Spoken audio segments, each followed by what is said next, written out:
My dear students, today I am going to start my very special video, that is civil engineering. The importance of civil engineering means when you will go through the choice of civil engineering, then it will be the best choice for the civil engineering. आपके लिए अगर आप सोच रहे हैं कि civil engineer की branch में सिविल इंजीनियरिंग की ब्रांच आपको लेनी है, तो ये आपके लिए बेस्ट चॉइस हो सकती है। यानी कि इम्पोर्टेंस में सिविल इंजीनियरिंग में क्या क्या अपॉर्चुनिटीज है वो मैं अभी आप लोगों को बताने वाली हूँ। जैसे कि सिविल ब्रांच जो है वो आपके पर्टिकुलर सेट ऑफ स्किल्स है, वो आपके फ्यूचर प्रोस्पेक्ट के लिए बहुत बहुत इंपॉर्टेंट है। अगर आप सिविल इंजीनियरिंग फील्ड में जाना चाहते हैं तो ये आपके लिए best choice and best option हो सकता है। उसके बाद अगर आपके बेस्ट आइडियाज के लिए या फिर आपका किसी वर्क स्ट्रेटेजीज में आपके बेस्ट आइडिया और वर्क स्ट्रेटेजीज के लिए भी civil branch is the right choice. आपका चॉइस राइट चॉइस हो सकती है, सिविल ब्रांच आपके लिए बेस्ट चॉइस हो सकती है। तो आपको जा सकते हैं आप किसी भी मतलब अगर आप सिविल इंजीनियरिंग के फील्ड में जाना चाहते हैं तो बेझिझक आप सिविल ब्रांच को चॉइस में रख सकते हैं। For the better foundation and sound knowledge, अगर आपको बेस्ट फाउंडेशन से रिलेटेड साउंड नॉलेज चाहिए तो आपके लिए ये सिविल ब्रांच चॉइस में बहुत बेस्ट ऑप्शन हो सकता है। अगर आपको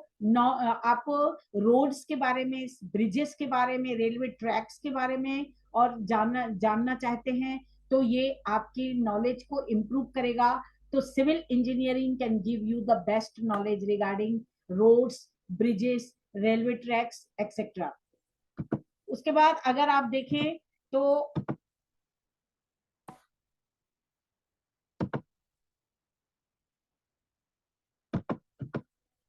for getting knowledge how to handle waste water, waste water को अगर आप कैसे हैंडल करना चाहते हैं वो भी सिविल ब्रांच आपको प्रोवाइड होगा कि वेस्ट वाटर अगर किसी बिल्डिंग से, किसी इंडस्ट्री से वेस्ट वाटर को किस तरह से, किस पाइपलाइन से इसको बाहर डालेंगे, वो भी आपको सिविल ब्रांच के द्वारा ही समझ में आ जाएगा। उसके बाद अगर आप सिविल इंजीनियरिंग के एक कोर ब्रांच है, वो आपको गवर्नमेंट सेक्टर के लिए भी आपको ये प्रोवाइड करवा सकते हैं कि गवर्नमेंट सेक्टर में आप जा सकते हैं। अगर आप सिविल इंजीनियरिंग की कोर ब्रांच में जाना चाहते हैं तो this will be the best option. अगर रेलवे ट्रैक्स और सिविल प्रोजेक्ट गर्ल्स के लिए देखा जाए तो ये भी गर्ल्स के लिए भी बहुत बेस्ट चॉइस है। बहुत सारे लोग समझते हैं कि गर्ल्स के लिए सिविल ब्रांच सही नहीं है या मैकेनिकल सही नहीं है, उनको सिर्फ सीएस में जाना है, कंप्यूटर साइंस में जाना है, तो ऐसा नहीं है। सिविल लड़कियों के लिए भी बहुत बेस्ट ऑप्शन है, जो कि आपको अगर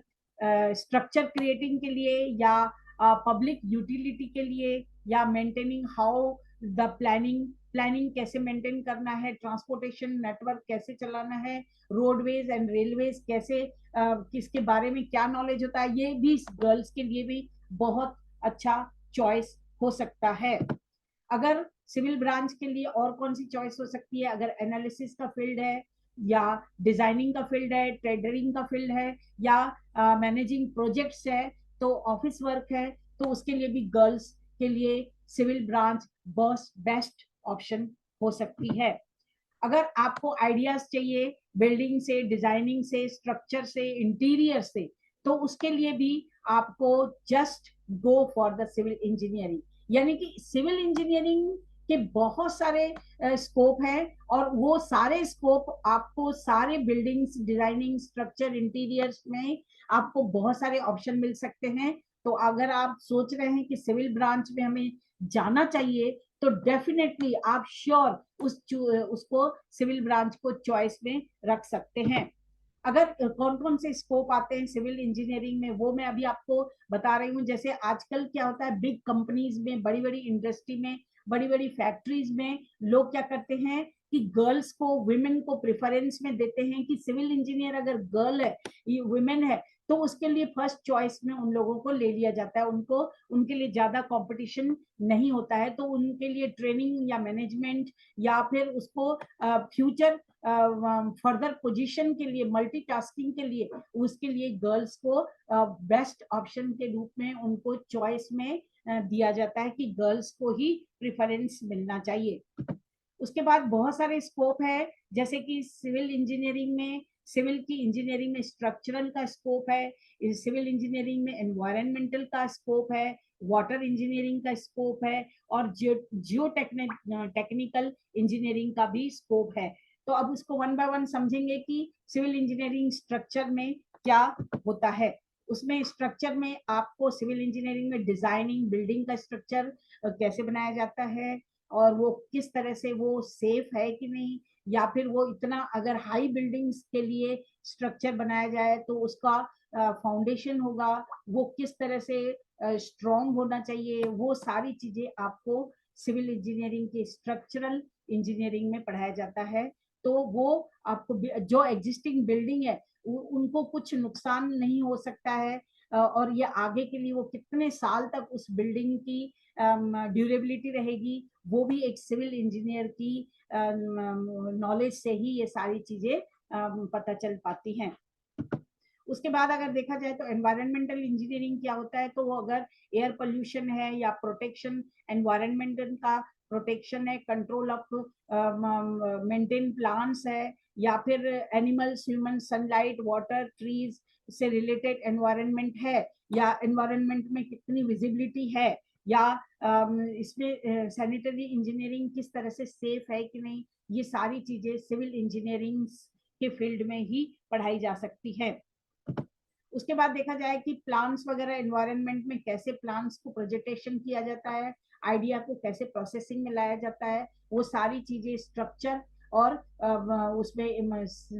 इंजीनियरिंग के फील्ड में ही ये सारी चीजें संभव है, वो कि सिविल इंजीनियर्स को ही ये सारी चीजें मालूम होती है, क्योंकि उनको उनकी स्टडीज में ये सारी चीजें पढ़ाई जाती है। जो ग्राफिक्स वगैरह बनाए जाते हैं या बिल्डिंग्स में जो ड्राइंग बनाई जाती है, वो सारी सिविल इंजीनियरिंग के फील्ड में ही सिखाई जाती है, जो आगे चल के आपको ये सारी चीजों में उसको इम्प्लीमेंट किया जाता है।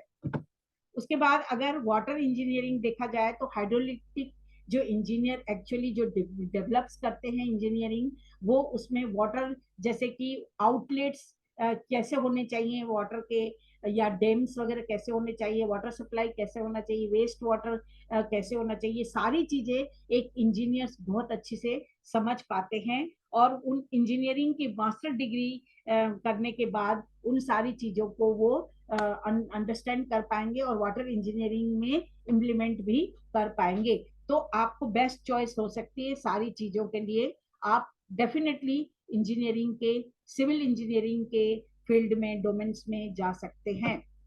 और जैसे वाटर इंजीनियरिंग यहाँ पे जैसे दिखाया जा रहा है कि अगर यहाँ पे पूरा ओशन का वाटर है या रिवर में वाटर है, उन वाटर को लेकर पाइपलाइन में कैसे उसको एक मैनेज करते हुए प्रोजेक्ट के द्वारा